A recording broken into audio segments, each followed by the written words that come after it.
दोस्तों जय भीम, जय भारत, नमो बुद्धाय।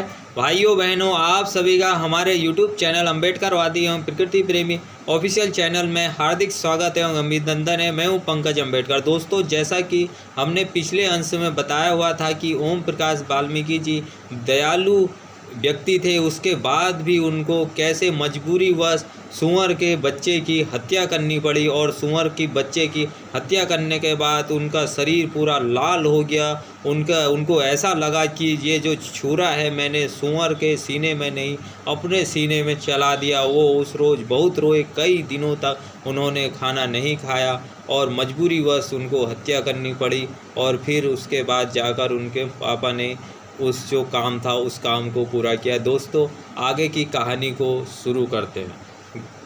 त्यागी इंटर कॉलेज की इमारत गांव से बाहर थी। मुजफ्फरनगर जाने वाली पक्की सड़क पर एक टीला था जिसे समतल करके कॉलेज की इमारत खड़ी की गई थी। अब इस कॉलेज का नाम बल्ला इंटर कॉलेज बल्ला गांव है। चारों ओर लहलहाते हरे भरे खेत है। उत्तर में बल्ला गांव है तो दक्षिण में छपा, पूर्व में ताजपुर और पश्चिम में नगला गांव स्थित है। कॉलेज की भव्य इमारत आकर्षित करती है जिसके दोनों किनारे गोलाई लिए हुए हैं। पृष्ठभाग अंग्रेजी के ई आकार का दिखाई पड़ता है। प्रारंभ में यह एक मंजिल की इमारत थी, बाद में ऊपरी मंजिल का निर्माण हुआ था। खुली स्वच्छ हवा और वातावरण, विशेष रूप से सर्दी के दिनों में सभी कक्षाएं धूप में लगती थी। अच्छा बड़ा खेलने का मैदान था। इमारत के सामने भी खुला हरा भरा प्रांगण था। प्रतिदिन कॉलेज शुरू होने से पहले इसी प्रांगण में सामूहिक प्रार्थना के लिए सब एकत्र होते थे। 15 अगस्त और 26 जनवरी को इसी प्रांगण में झंडा फहराया जाता था। इस झंडे के सामने प्रत्येक कक्षा के छात्र पंक्तिबद्ध खड़े होते थे सामूहिक प्रार्थना के लिए। फूल सिंह त्यागी पीटी मास्टर थे। स्वभाव से गुस्सैल, जबान भद्दी, हर वक्त नाक चढ़ी रहती थी। बात में गाली देना एक खास आदत थी। लकड़ी की तिल्ली से दांत कुरेदते रहते थे। पीटी के अलावा कभी कभी हिंदी भी पढ़ा देते थे। पढ़ाते क्या थे, पाठ रटाते थे। एनसीसी के इंचार्ज भी वही थे। सभी छात्र भयभीत रहते थे।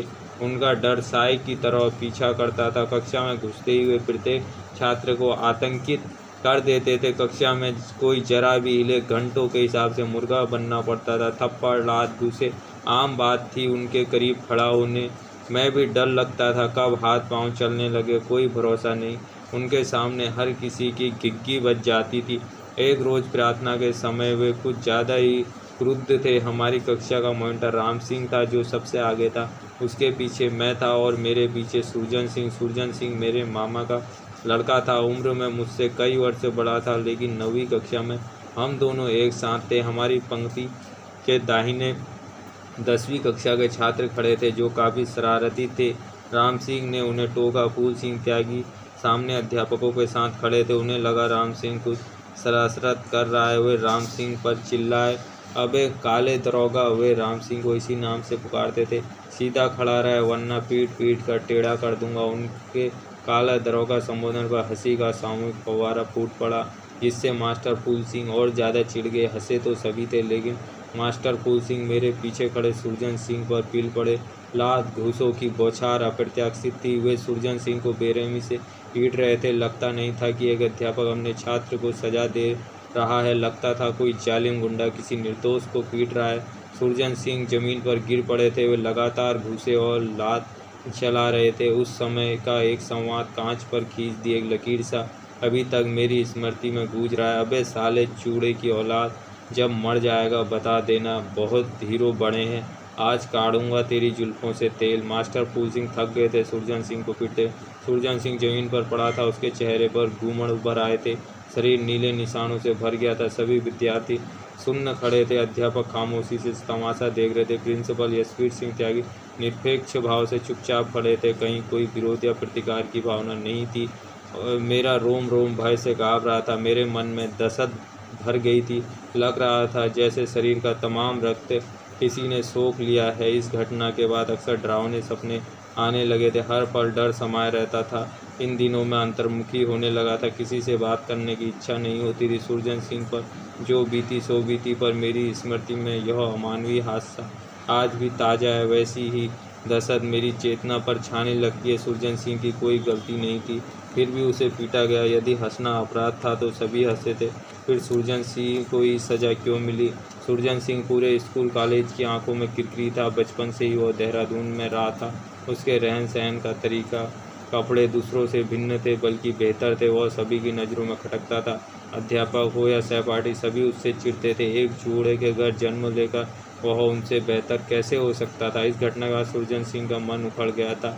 उसका मन पढ़ाई से उचटने लगा था। हाई स्कूल बोर्ड की परीक्षा देते ही वह देहरादून लौट गया था। फूल सिंह से बदला लेने का विचार उसके भीतर जन्म लेने लगा था, लेकिन इस विचार को सार्थक करने की स्थिति में वह नहीं था। समय की गति ने उसके घाव का दर्द कम कर दिया था। ऐसे ही आदर्श शिक्षकों से पाला पड़ा था। उस समय बचपन से किशोर अवस्था की ओर बढ़ते हुए जब व्यक्तित्व का निर्माण हो रहा होता है, तब ऐसे दहशत भरे माहौल में जीना पड़ा। इस पीड़ा का एहसास उन्हें कैसे होगा जिन्होंने घृणा और देश की बारीक सुइयों का दर्द अपनी त्वचा पर कभी महसूस नहीं किया। अपमान जिन्हें भोगना नहीं पड़ा, वे अपमान बोध को कैसे जान जाएंगे? रेतीले ढूंढ की तरह सपनों के बिखर जाने की आवाज़ नहीं होती, भीतर तक हिला देने वाली सर्द लकीर खिंच जाती है जिस्म के आर पार। कभी कभी लगता है क्रूर और आदिम सभ्यता में सांस लेकर पले बढ़ें। दोस्तों, कैसे बहुजन समाज के बच्चों के ऊपर स्कूल में सवर्ण समाज के मनुवादी टीचर अत्याचार करते थे। बात कुछ भी नहीं थी। ओम प्रकाश वाल्मीकि जी के ममेरे भाई सुरजन सिंह को हंसने पर, थोड़ा सा हंसने पर इस प्रकार मास्टर ने, पीटी टीचर ने, दुष्ट प्रवृत्ति वाले धूर्त ने इस तरीके से मारा बेरहमी से, उसके पूरे शरीर नीला पड़ गया, फफोले उड़ गए और धीरे धीरे उन्होंने बदला लेने का सोचा था, लेकिन उन्होंने बदला नहीं लिया क्योंकि वो वहाँ से देहरादून चले गए। ऐसा अत्याचार जुर्म किया जाता था कि ये दलितों के बच्चे, महादलितों के बच्चे स्कूल ना आए करके। और तो और रहा, बाबा साहब अम्बेडकर जी के इतने अथक प्रयासों के बाद भी दलित समाज के साथ उत्पीड़न किया जाता था, उनकी बेरहमी से मारपीट की जाती थी। दोस्तों, वीडियो को ज़्यादा से ज़्यादा शेयर कर दें जिससे कि हम ज़्यादा से ज़्यादा लोगों तक पहुंच सके, बहुजन साहित्य ज़्यादा से ज़्यादा लोगों तक पहुंच सके। जय भीम, जय भारत, नमो बुद्धाय। अगले अंक में मिलेंगे फिर अगली कहानी लेकर। जय भीम।